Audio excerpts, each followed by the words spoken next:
organnya, bagiannya apa aja gitu. Jadi ingat kembali kalau sistem saraf itu ada dua, sistem saraf pusat sama sistem saraf tepi.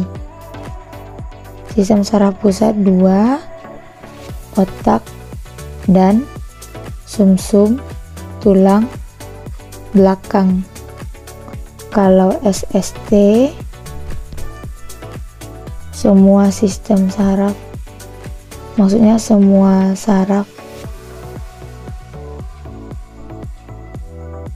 kecuali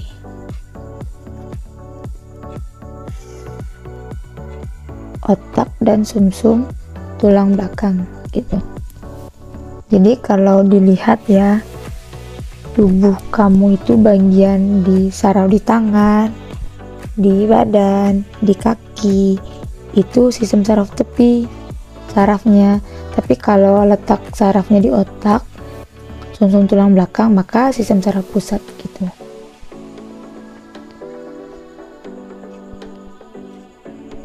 Kita lihat dulu dari organ sistem saraf pusat, yaitu kita lihat otak. Bagaimana struktur otak? Otak itu berada di tubuh bagian atas, yakninya di bagian kepala, dilindungi oleh tengkorak dan juga selaput.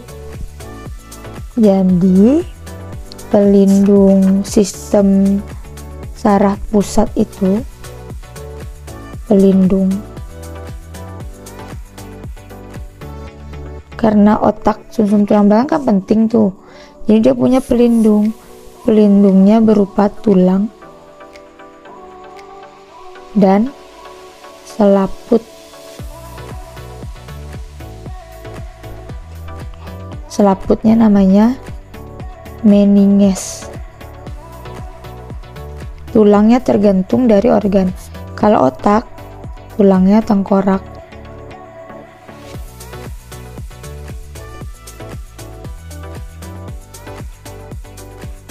Kranial. Kalau sumsum tulang belakang, pasti tulang belakang.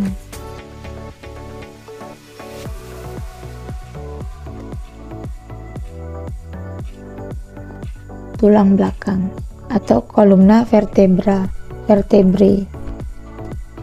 Meninges ini ada 3 lapisan.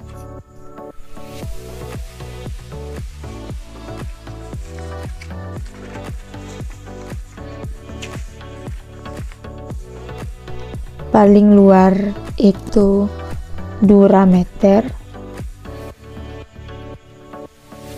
di tengah arachnoid, paling dalam piameter.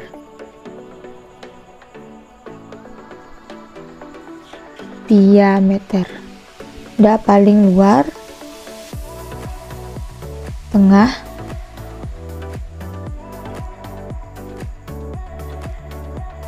dalam.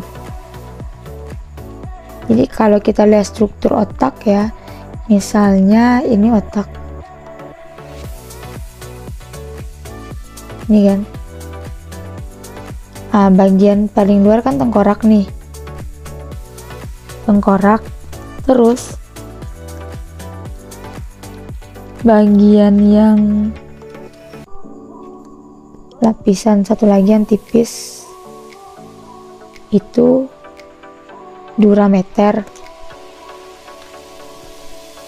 Nanti ada arachnoid, nanti bagian yang melekat di otak adalah piameter gitu. Jadi dilihat dari lapisan paling luar itu tengkorak, terus durameter, arachnoid sama piameter. Bisa nggak meninges ini rusak? Bisa. Meninges itu apabila terjadi infeksi, nama penyakitnya adalah meningitis. Meningitis ini kena infeksi. Infeksinya siapa? Bisa virus ataupun bakteri. Jadi meningitis itu peradangan yang terjadi di selaput meninges. Ada di otak dan ada di sumsum tulang belakang. Oke.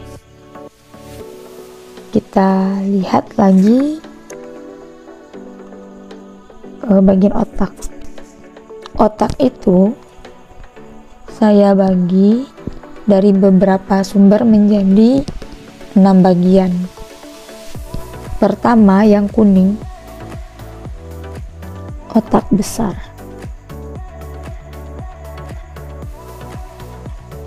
Yang kecil, otak kecil. Terus bagian yang putih itu namanya diencephalon. Bagian yang warna ungu itu otak tengah.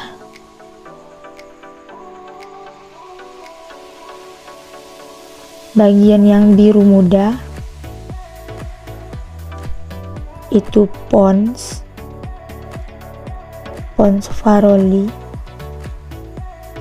atau pons, dan bagian yang biru tua itu namanya medula oblongata.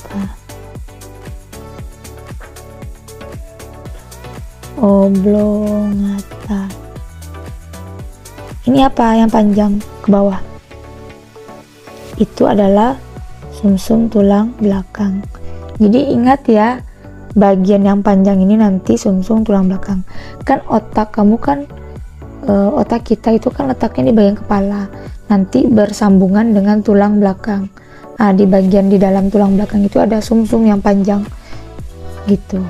Kita lihat bagian otak, jadi ada 6. 1, 2, 3, 4, 5, 6. Itu adalah bagian dari otak.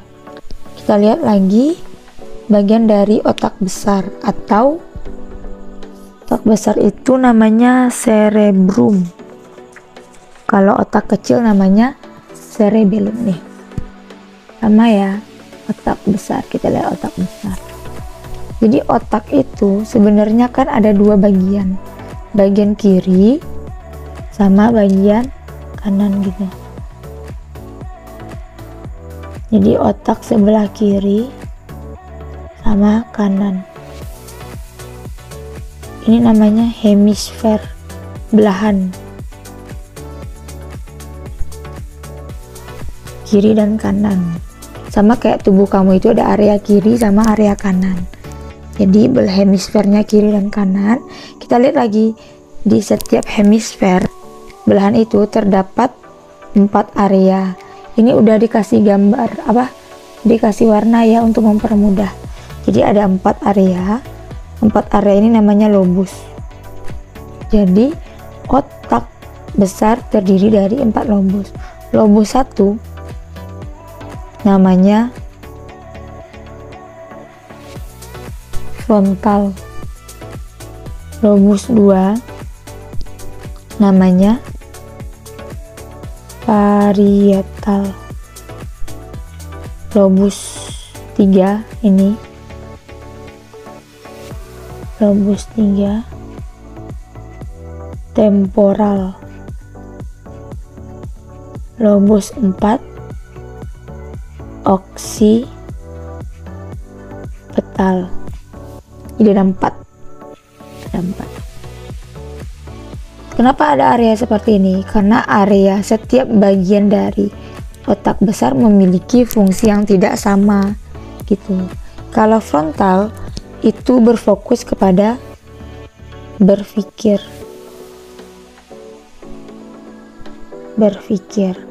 itu frontal. Jadi frontal memiliki area frontal biasanya dipakai untuk berpikir. Lalu apa lagi? Melakukan pergerakan.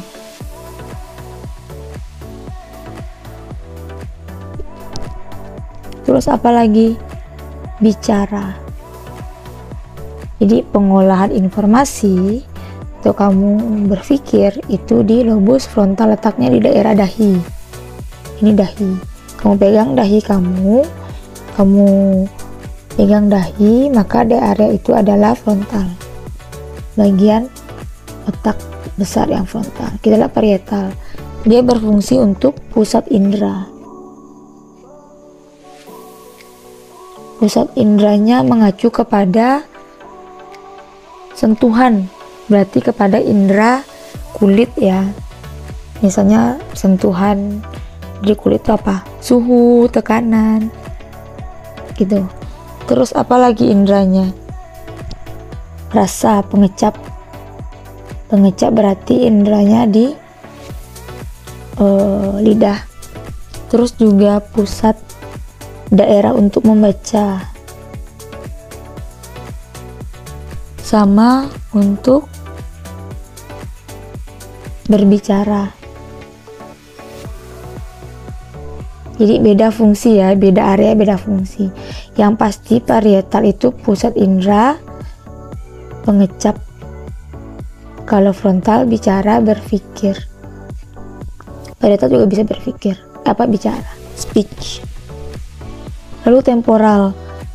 Kalau parietal letaknya di area ubun-ubun ya, coba pegang ubun-ubunnya. Nah, itu area parietal. Kita lagi temporal.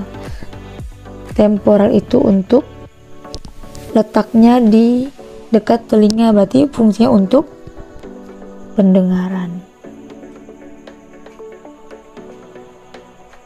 Apalagi juga membau, berarti hidung ya, pendengaran telinga. Nah, ini letaknya di dekat telinga sama hidung, temporal. Terakhir oksipital, fungsinya untuk melihat. Jadi setiap area di sini menjelaskan fungsi yang tidak sama, sehingga lobusnya dibagi menjadi 4. Silakan dibaca kembali ya. Kita lihat lagi bagian dari otak yang lain. Kembali ke sini. Kita lihat lagi diencephalon. Diencephalon itu adalah bagian di area depan otaknya, di bagian masih di depan, di bawah otak besar. Itu ada 3 bagian. Bagiannya pertama hipotalamus,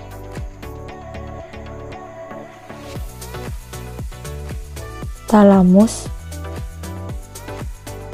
sama kelenjar pineal. Jadi ada 3. Areanya di mana? Kalau pineal di sini, kalau talamus di sini, kalau hipotalamus yang ini. Jadi areanya ada 3. Talamus, hipotalamus, pineal. Fungsinya apa? Kalau hipotalamus berfungsi untuk sebagai pusat emosi. Jadi merasakan bahagia, sedih, senang, itu berada di pengaturan hipotalamus. Di talamus di sini. Kalau hipotalamus fungsinya sebagai hormon. Ini nanti kita bahas sistem hormon. Itu diatur oleh hipotalamus. Lanjut, pineal. Fungsinya untuk menghasilkan melatonin. Melatonin itu adalah senyawa yang berfungsi untuk pengaturan bangun dan tidur seseorang. Kamu pasti pernah merasakan tidur ataupun bangun. Itu diatur oleh kelenjar pineal. Lanjut kita lihat lagi organ yang lain. Itu ada otak tengah nih, letaknya memang di tengah ya, warna ungu. Fungsinya apa? Untuk meneruskan informasi ke cerebrum. Cerebrum otak besar. Jadi kan informasi dari sumsum tulang belakang nih, ataupun dari sistem saraf tepi yang lain, dia akan berjalan ke medula oblongata, informasinya, impulsnya, nanti berjalan ke pons, nanti berjalan ke otak tengah. Ketika informasinya terkumpul di otak tengah, misalnya informasinya dapat dari telinga, pendengaran kan, berhenti di otak tengah. Nanti otak tengah akan mengantarkan ke talamus. Informasinya dari informasi talamus akan diantarkan ke bagian otak. Jadi talamus selain fungsinya sebagai pusat emosi juga berfungsi sebagai mengantarkan informasi dari otak tengah ke cerebrum. Lalu apa fungsi otak tengah? Mengantarkan informasi dari pons ke talamus. Itu caranya ya untuk fungsinya. Kita lihat lagi fungsi berarti dari pons. Pons fungsinya mengantarkan informasi dari medula oblongata ke otak tengah. Medula oblongata fungsinya apa? Mengantarkan informasi dari sistem saraf tepi ataupun sumsum tulang belakang ke pons. Bisa seperti itu aja fungsinya. Lanjut, udah ini ke otak kecil. Otak kecil itu merupakan daerah yang berfungsi sebagai pusat koordinasi sama keseimbangan. Jadi kamu bisa naik sepeda, naik motor, berjalan, itu perlu keseimbangan kan? Keseimbangannya diatur oleh otak kecil. Jadi jangan salah ya, walaupun otak kecil ini bentuknya memang kecil, tapi ternyata fungsinya sangat besar untuk keseimbangan. Bagaimana kita beraktivitas kalau tidak bisa mengatur keseimbangan tubuh? Oke, ini merupakan bagian dari otak. Udah selesai berarti yang sistem saraf pusat bagian otak. Kita lihat lagi sistem saraf pusat bagian sumsum tulang belakang.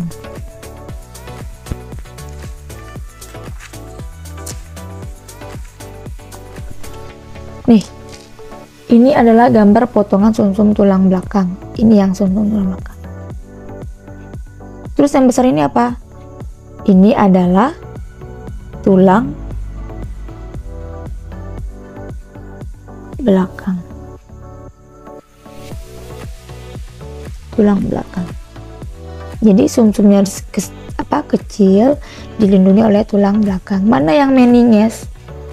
Nih, ada 3 lapisan. Warna coklat, warna kuning, sama yang melekat langsung di sumsum tulang belakang, itu adalah selaput meninges. Jadi ini adalah meninges. Apa fungsi sumsum tulang belakang yang kecil ini? Fungsinya satu, sebagai pusat gerak refleks.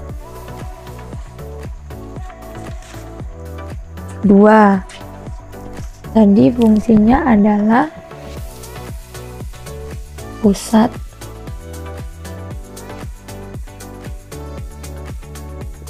gerak refleks.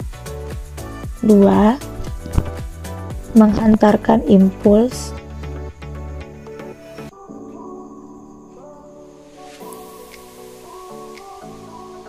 3,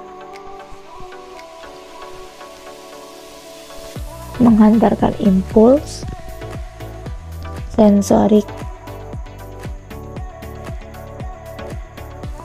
ke sistem saraf pusat yang lain. Berarti apa? Otak ya. Lanjut, apalagi fungsinya? Membawa impuls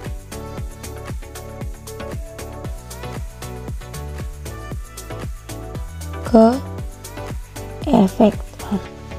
Kalau kamu ingat, ini merupakan kegiatan pengolahan informasi yang di awal fungsi dari sistem saraf. Jadi kan sistem saraf itu ada yang menerima rangsangan kan neuron sensorik. Neuron sensorik itu kan sistem saraf tepi. Dia akan mengantarkan impuls itu ke sumsum tulang belakang. Nanti dari sumsum tulang belakang dianterin ke otak gitu. Terus kamu ingat kan kalau dari sumsum tulang belakang itu sama otak akan memberikan perintah ke efektor. Jadi perjalanan biar sampai ke efektor dilalui oleh sumsum tulang belakang. Itu aja sih fungsi dari sumsum tulang belakang.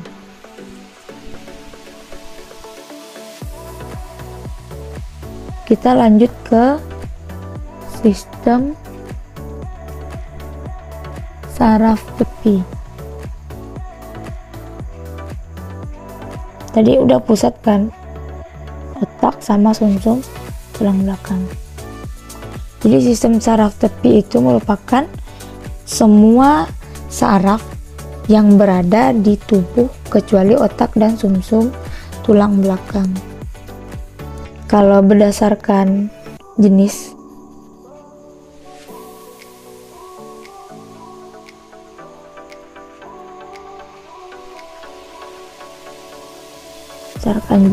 itu ada 2, saraf kranial sama saraf spinalis. Gimana cara bedainnya? Ingat aja, kranial kan letaknya di kepala. Jadi saraf-saraf di sekitar kepala, misalnya saraf yang ada di mata, telinga, di area mulut, itu merupakan saraf kranial. Jumlahnya ada 12 pasang. Kenapa pasang? Karena kan area tubuh kanan dan kiri, jadi ada 12 pasang.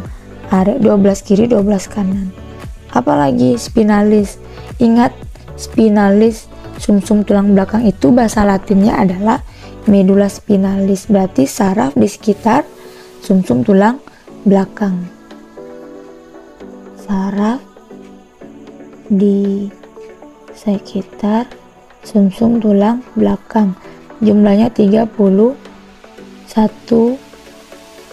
pasang. Jadi saraf di sekitar sumsum tulang belakang nantinya akan pergi ke area tangan, kaki, ataupun organ tubuh yang lain. Kita lihat lagi berdasarkan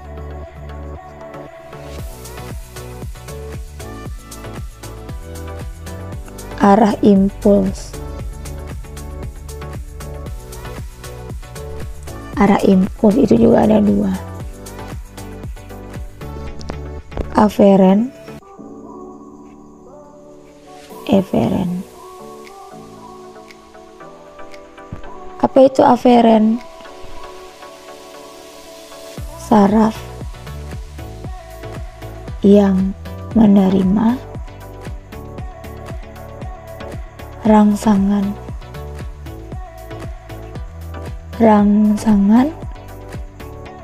dan mengantarkannya ke otak.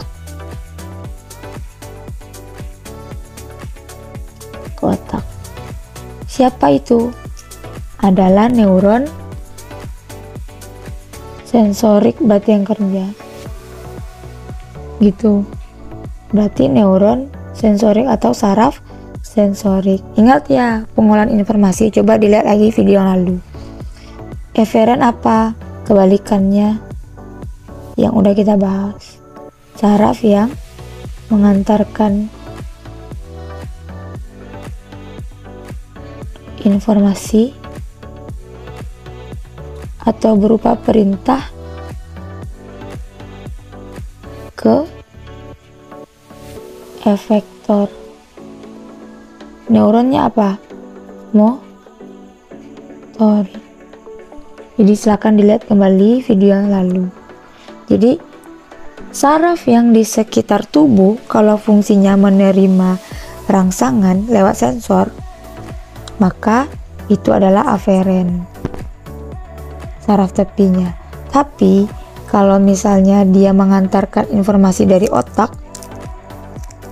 dan memberikannya ke efektor, maka namanya eferen dikerjain oleh saraf motorik. Eferen ini rupanya ada dua.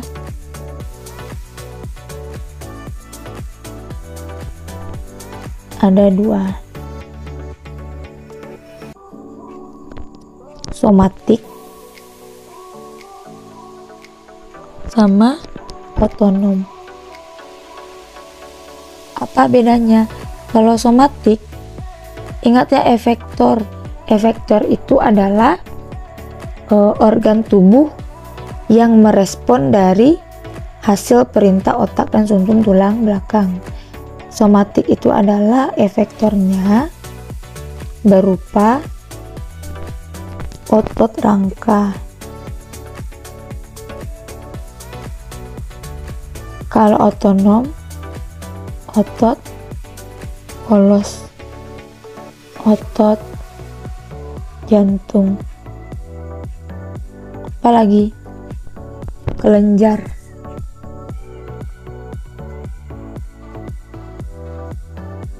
Bedanya apa? Kalau somatik itu disadari. Misalnya kamu dapat perintah nih dari otak kan, setelah melihat, misalnya mendengar, kamu dipanggil sama ibu kamu, kan mendengar kan? Mendengar itu kan aferen tuh sarafnya, berarti menerima rangsangan oleh saraf sensorik.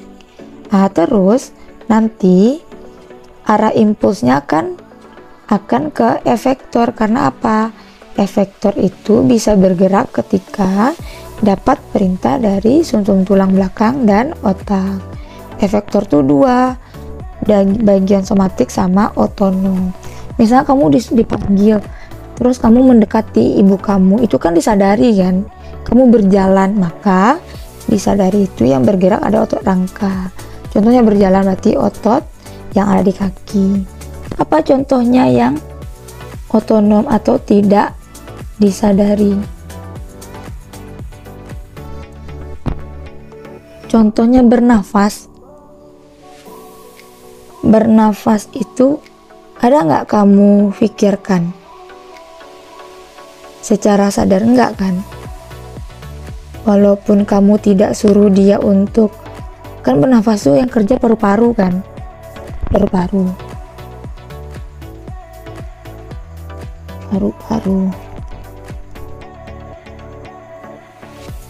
Udara masuk. Kembang kempisnya kan nggak kamu atur secara sadar kan? Gitu. Kamu secara tidak sadar melakukan kegiatan menghirup dan menghela nafas gitu. Yang kerja apa? Otot polos. Ingat ya, otot itu 3. Otot rangka, otot polos, sama otot jantung.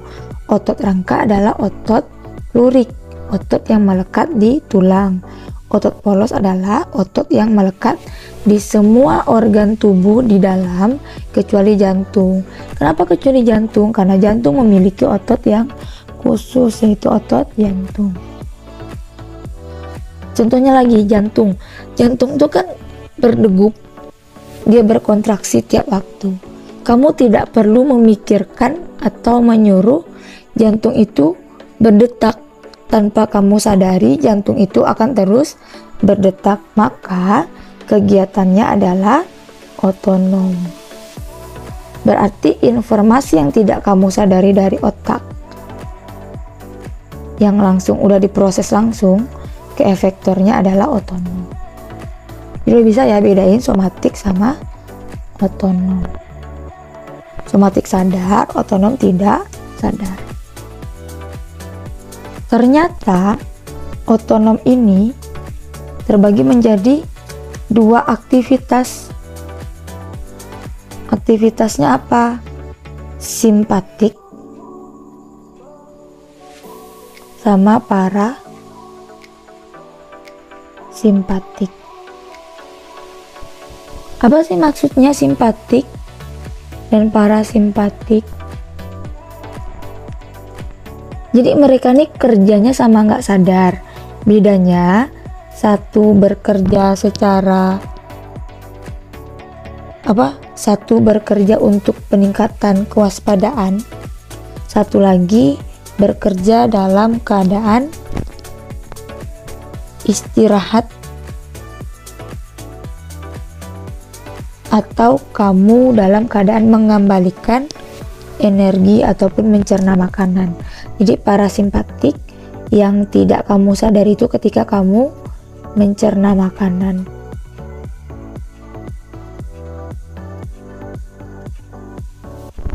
Apalagi kamu keadaan istirahat. Kalau istirahat mengumpulkan tenaga kan. Kalau ini kamu dalam keadaan bangun dan waspada. Contoh, ini kerjanya tadi berlawanan ya. Ketika kamu mencerna makanan,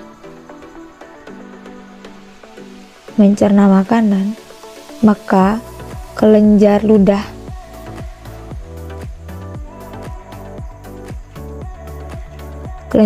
kamu akan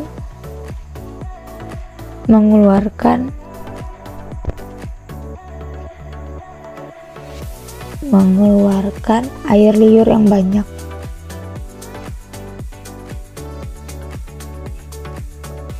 Ini berarti parasimpatis.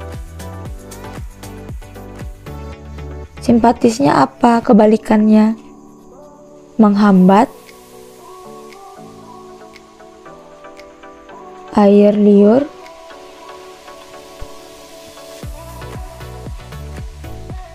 keluar banyak. Ingat ya, simpatis.